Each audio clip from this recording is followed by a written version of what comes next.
Anybody on the phone have any questions? And I think somebody provided some questions via text message, and Monica's going to go ahead and ask those questions. Okay, these questions will be asked to each firm. So the first question, how will the city attorney deal with encouraging council members to be ethical?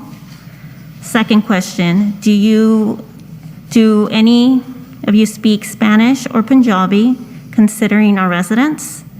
Third question, will there be transparent about investigations into council members' inappropriate behavior? Question 4, can and should council members become involved in personnel matters, like direct staff to do things? Well, we educate council members if the need arises, but something I was taught by my dad, who did this work for 50 years, was you're not the 6th council member, so don't stick your nose farther than it needs to go. So we'll tell you what you need to know, what you recommend, what you might need to do, but you're the boss. Again, we still will look into everything that we need to legally, appropriately, but we're not the 6th council member. The other question, I don't speak any other language. Both my wives speak Spanish, all my kids. I know one of my mother-in-laws got so mad at me. She's, you've been in this family for 20 years, you can't speak 20 words.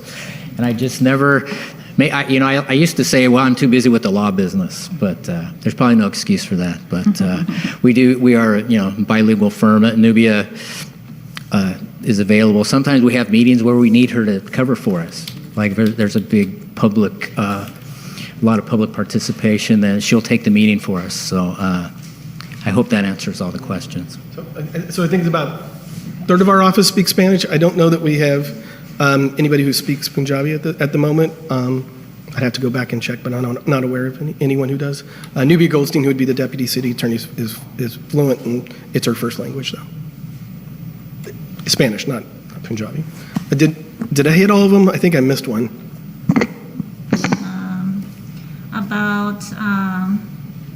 Will they be transparent about investigations into council members' inappropriate behavior? Yeah, I think you can just look at what we've done in other cities and look at newspaper articles to figure out that we have no problem doing that. Okay. I mean, we do, if we don't, then our reputation is in the dirt, and so you don't stick around in this business very long if that's how you do things. So, I mean, again, we take direction from the council. We have a fiduciary obligation to the community, and we take both of those, very seriously. But I found that most of this gets resolved just by having a well-educated council on what they can and cannot do, and lots of different options, because people tend to make the right decisions when it's presented with them, when that opportunity is presented to them. Thank you so much. Any other questions?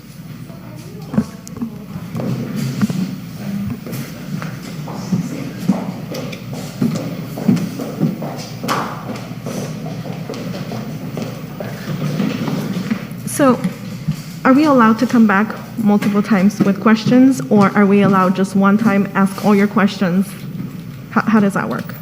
So after each presentation, we'll have an opportunity for more questions, and just for the attorneys here present, probably some of the questions are going to be repeated, and I know I've seen some of you guys jotting down some of those questions, but yeah, you have an opportunity. Okay, thank you.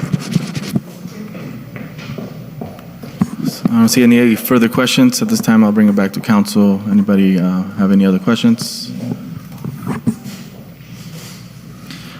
Yes, so actually I do have a couple of questions. One of them is, so by reading your presentation in over 100 pages, I did enjoy the reading. I'm sorry. It's good. It's okay. I'm used to it. I think we sent it electronically to kill those trees too. So. But it's expected to have all the beautiful things that you guys have done and all the experience, but I don't expect to ever see something that went bad. A bad experience, a case that you had to deal with any other city that you can, be honest and say, you know what, this did not go very well. I probably would have done this a little bit different. Is there a case that you can refer to? So, that's the best way to answer this. So, I recently got fired in Turlock, you know, so there was that. I mean, what could I have done differently? It's really hard when you get two new electeds and they kind of, you're doing what the for majority kind of dictated on council you had to do, and then there's that change, and then they want to have a clean slate of literally every director, every city manager, every thing. So that wasn't the greatest experience. It's the first time it's happened in my career, and it's still a little raw. But I feel like I absolutely left Turlock in a better place than it was before when we came in there. They had $4 million left in reserve. We got Measure A passed. We got the cannabis and tax. They now have $20 million extra dollars per year in their general fund that they didn't have in the course of the year and a half that I was there. I also took down the general fund budget from just over $1 million down to 415. My budget was 400.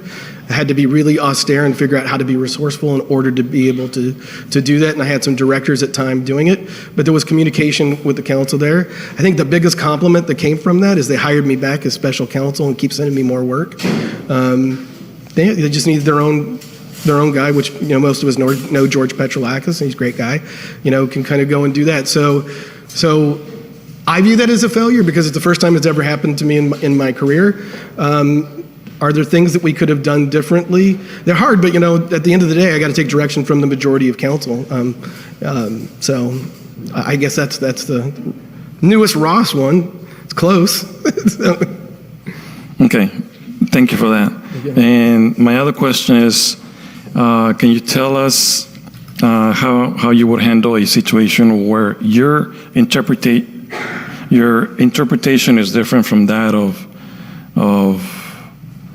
the DA, for instance, in this case, or You mean the district attorney or like the city manager? So there's a couple. I mean, I think that the biggest thing is we have great relationships with our city managers all the time, and so we go to council, and if we don't agree on something, he says, okay, this is my perspective on it. I say, this is my perspective. We give our whys, and it's not personal, right? And then council gets to make a decision based off of what's presented. If you have a good relationship with your city manager, it's never going to become that. It's not an equal relationship, though. We are contractors. The city manager is here every day, right? So I'm going to tell you right now that there's a lot of deference that goes to the city manager because of the fact that they are here on a day-to-day basis and they know how things flow. But you guys should and deserve the opportunity to if there's a difference of opinion, to know how and why, and to have both of those opinions presented to you. But at the end of the day, it's not our job to tell you what to do. It's our job to educate you on the different options that are available to you such that you can make an educated decision. You may be more bullish on an issue than I am. Maybe there's a piece of litigation that I think we can win, but it's going to cost a lot of money, right? And I take a fiscally conservative approach and I say, I don't think, it's not my recommendation that we would do this, but here's your different options. Here's what I think it would cost.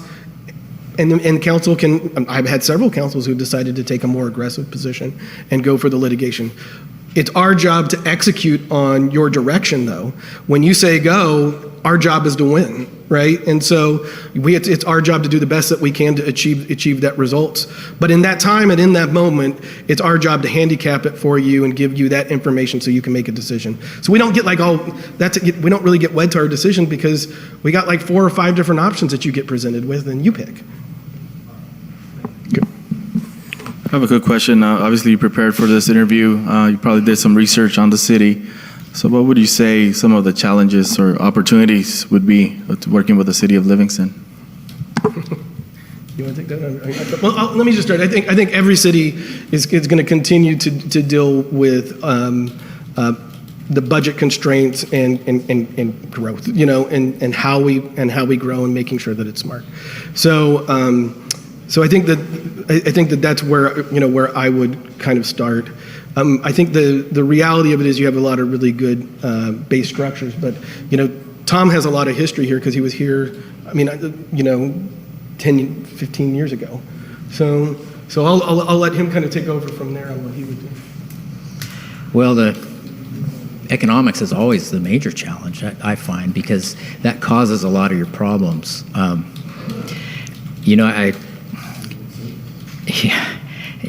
I apologize. Doug's taken the lead tonight. I talked about my dad. I just left there to come here. I've been there the last few days, so I apologize. I'm not at my best here, but I want to say what was it? the early 2000s, I had a dispute with the city manager at the time here regarding foster farms. And this is public, so I'm not waiving I'm not breaking any privilege because this later became public, but he wanted an opinion on a case against foster farms, and I ethically could not sign off on that. And we parted ways. I parted ways with the city and county. And we had a brief closed session on that, and I was extremely upset about that. And that's something I would change. And I learned a lesson. I never, regardless of how difficult the situation is, we're going to disagree. We're not going to get mad about it. We're just going to move on. So that's something I learned and changed. That was about halfway through my career. I've been doing this for 27 years. That was 15 years ago. So that's the biggest lesson I learned. So I find, well, I'm going to leave it at that. So budget, level of service, recruitment of talent and retention of talent. I think those are all the same issues. I don't know this for a fact, but I would suspect you have issues with illegal grows and cannabis, things of that nature. And so making sure that you grow right and things are done correctly. So with that, if there's any other questions. All right, thank you so much. Appreciate your, any other questions, Council, at this time? So we appreciate, go ahead, Jose. Just real quick, because I'm really bad with names, and I know there's two of you up there, but who is Tom and that's Tom? He's Tom, I'm Doug. Okay. I have a commitment on the night, so Tom would be the one that we're pitching. In all candor, not to be overly dramatic, Tom just got notice that his dad is in the process of passing away, so I'm talking more tonight because of that. So, Sorry to hear. yeah, Sorry to hear that. So thank you so much for the presentation. We're going to go ahead and move on to our next group.